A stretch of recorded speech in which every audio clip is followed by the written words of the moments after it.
In this lecture, we're going to be talking about everything surrounding repotting. So not only the differences in timing when it comes to the different species that we work with, but also the tools and the soil and the sort of methods and approaches that I use here at my garden when it comes to working with material that is kind of either in early stages of development through stuff that you might find at a bonsai nursery that has been in training for a number of years. There are some nuanced differences there in how we prune the roots, work the soil out, pot selection, all of that. So we're going to cover all of that in this lecture series here. Now, the first thing I want to talk about here real quick is the type of tools that you're going to want to utilize, or at least have available to utilize when you're repotting. It's actually very simple, very basic. So the first tool I would recommend would be something like this. This is just a standard sickle. The reason you want something like this is because it makes your life a lot easier getting the trees out of the pots. Quite often when it's time to repot our trees, one of the reasons why we're repotting is because the roots have filled the container. When that happens, they can get wedged in the container and be very difficult to remove. So having a sickle makes it easy to work out the soil around the periphery. Once you actually get the tree out of the pot, one of the main tools you're going to need is a wooden chopstick and also a root rake. So when we get into the actual case studies of working on these two trees here, I'll show you which instances to use a root rake and which instances to use a wooden chopstick. But I always recommend having a wooden chopstick rather than a metal chopstick because the wooden chopstick is a lot softer on the root system of the plant.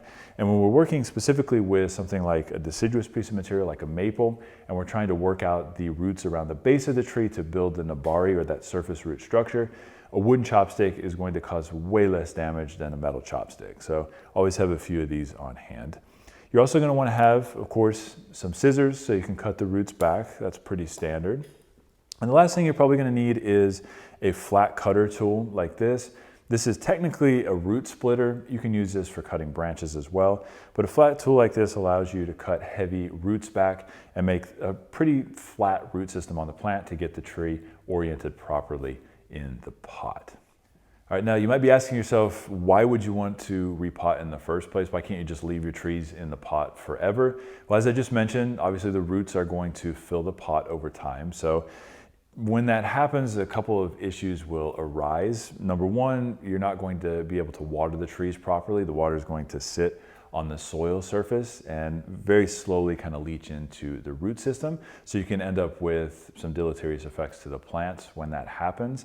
The other issue too is that the trees are obviously taking up nutrients from the soil, or at least from the fertilizer that we're applying to the soil. So if none of that is able to leach into the soil, the tree isn't able to absorb those nutrients. And again, you can run into health problems with your plant. So in terms of timing and how often you should be repotting your plants, it's going to be somewhat species dependent, but mainly it's going to be based around how quickly the pot actually fills up with roots and how quickly the soil breaks down. Now we're going to cover soil a little bit later in this tutorial and get into detail, and I'll tell you which components break down faster than others, but those are the main things you need to be looking for. If the water is sitting on the soil surface, it's time to repot.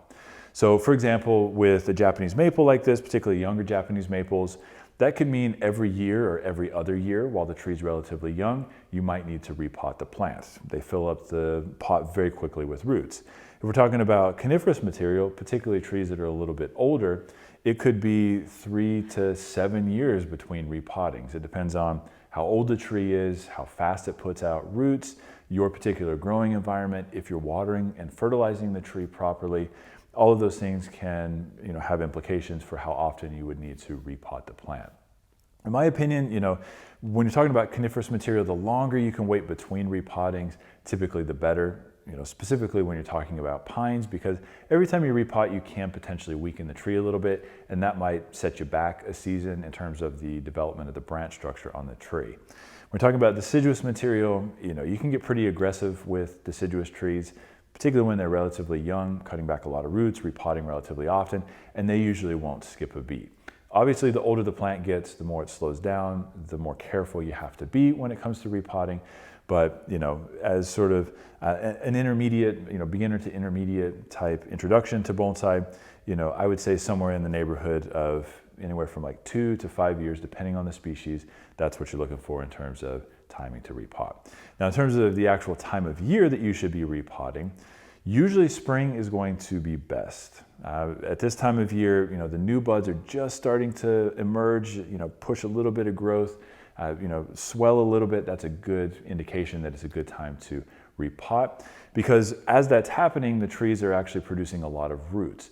So if you go through, remove old soil, maybe cut a few roots back, repot it in new soil, those new roots are now going to emerge into that new soil right after you repot in early spring, and you're going to have a good flush of top growth as a consequence of that.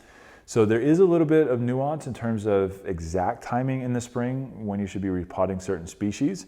So for example, Japanese maples, particularly as you're getting into a little bit older tree, I would wait until you actually really see the buds swell and change color, which is the case with this particular tree. And again, in the case study, we'll show you exactly what that looks like. When you're talking about pines, I typically also like to see quite a bit of swelling on the buds before I repot. So we'll usually wait on those until it warms up just a little bit here in Tennessee. So you want to keep that in mind as well. You don't want to be doing those when it's still frigid cold outside. Whereas if you want to repot a juniper, for example, or maybe a trident maple, you could do those way earlier in the spring season, maybe even in late winter before you see any bud movement, and they'll respond just fine to that.